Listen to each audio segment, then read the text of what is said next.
Quentin est mort. J'adresse à sa famille, à ses proches et à ses amis mes condoléances. En tant que vieux militant nationaliste, ancien du PNFE, en première ligne depuis 1991, j'adresse un message à mes jeunes camarades de Lyon. Je comprends votre rage et votre envie de venger Quentin. Mais je vous en conjure, ne vous vengez pas. Car vous donneriez raison à nos adversaires qui auraient alors beau jeu de crier « Voyez, ce sont des fascistes ultra-violents, on ne fait que se défendre même si, avec ce Quentin, ça a dérapé. » Laissez la police faire son travail et pour l'heure, attendez la suite.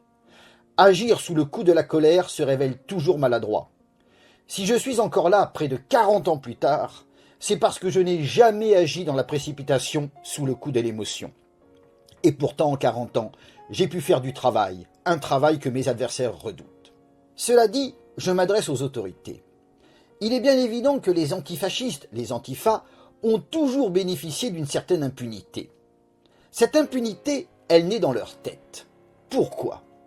Parce qu'ils sont convaincus d'agir pour le bien contre le fascisme présenté contre le mal absolu. En 1986 à Caen, cette affiche étudiante fut diffusée pour répondre aux militants du Front National de la Jeunesse qui s'activaient sur le campus universitaire et près de certains lycées. J'en avais récupéré une que j'ai gardée. Le message était clair. Luttons contre ces monstres fachos qui veulent nous tuer physiquement et mentalement. Ce qu'il avait confectionné s'appuyait sur l'histoire officielle.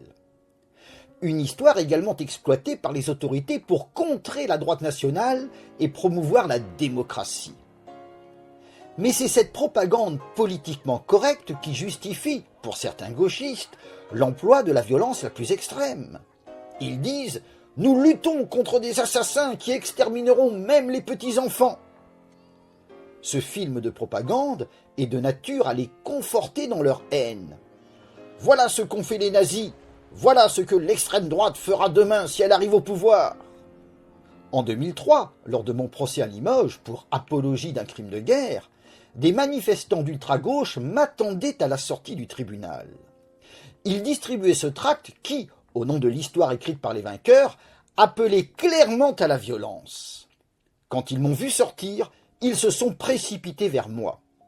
J'ai dû mon salut à une fuite rapide jusqu'à une voiture qui m'attendait au coin d'une rue.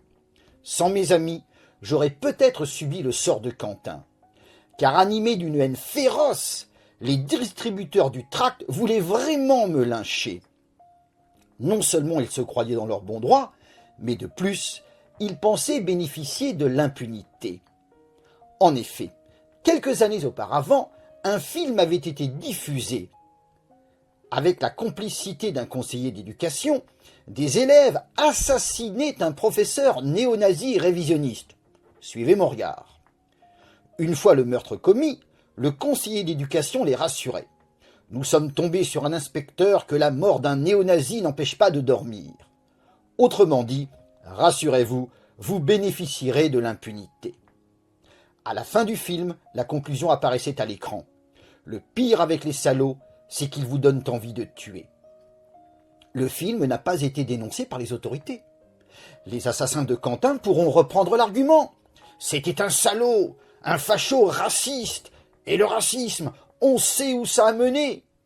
Contre ces gens, pas de quartier.